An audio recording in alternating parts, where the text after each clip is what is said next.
Before I load up any more of the trailer, I wanted to finish up the infrastructure.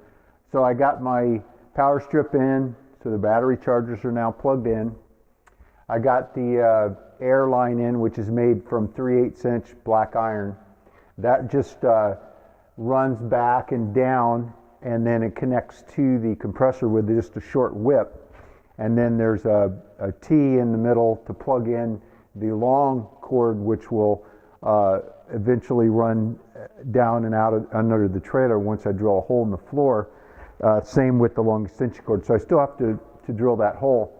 One of the things I do on these lights is I install these sleeves.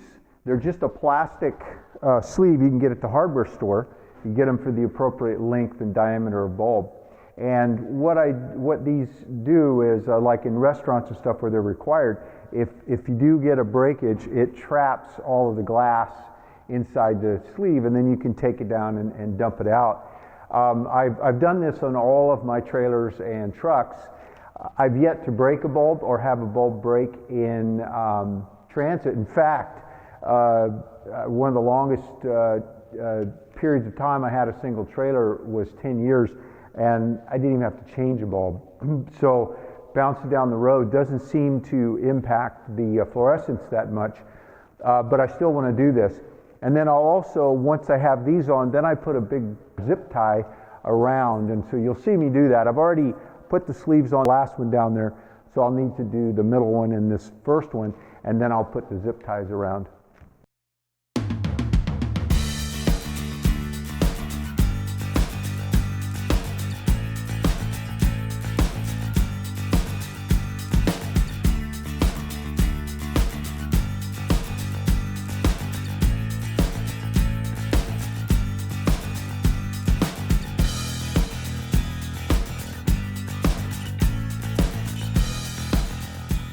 So I've laid out a spot to drill this large hole. It's about a 3-inch hole in the floor where I will, when I'm on the job, I will run this power cord through there as well as the air hose through there. And that way, at the end of the day, when I'm going to be working the next day, I can leave those cords out and just lock up the trailer.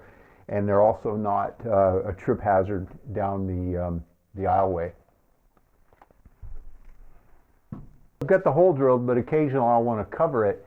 And so I just took a little piece of scrap 1/4-inch plywood and drilled a little bit oversized hole in the corner. And I'll attach that to the floor with a wood screw and a washer on it loosely, so that I'll snug it down but not make it too tight, so I can spin this. So it's a bit snug, but it's just enough that I can spin it to cover the hole in transit.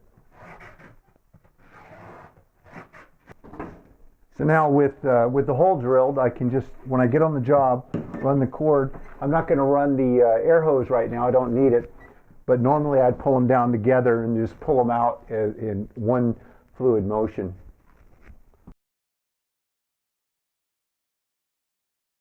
Now I have it plugged into the wall, and I have a pigtail routed here into the trailer's electrical system, and all I need to do is plug that in. Of course, I had the lights already turned on, so they came on automatically. And the same with the air hose. I'd run that out as long as I wanted. Just plug it into the black iron, and that will charge up this hose. And the air outlets at the other end, they're run through this, so they're always charged up as long as the compressor is on, because it stays permanently plugged in down at the bottom. So it's pretty simple infrastructure, very little wiring, very little air piping, but it's just enough for what I need in this trailer. So that wraps up the infrastructure, the air, the power, everything I need. Now all I need to do is keep loading the tools in and then finish up the cabinets. Almost there. With the infrastructure all done in the trailer, I'll load in a few more tools, finish up the last couple of cabinets, and I'll be ready to put the trailer to use.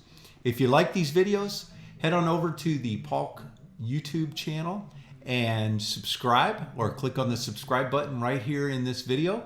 Also, if you can, share it on Facebook or Google+.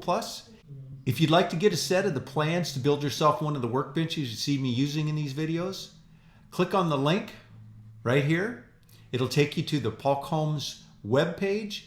Click on the Paul Combs store. Choose the plan or package of plans that interest you, and in just a couple of minutes you'll receive an email receipt. Be sure to scroll down to the very bottom of that receipt because you will find a link and a password so you can download the plans immediately. This is all automated, so no waiting on me to send you plans. You get them right now.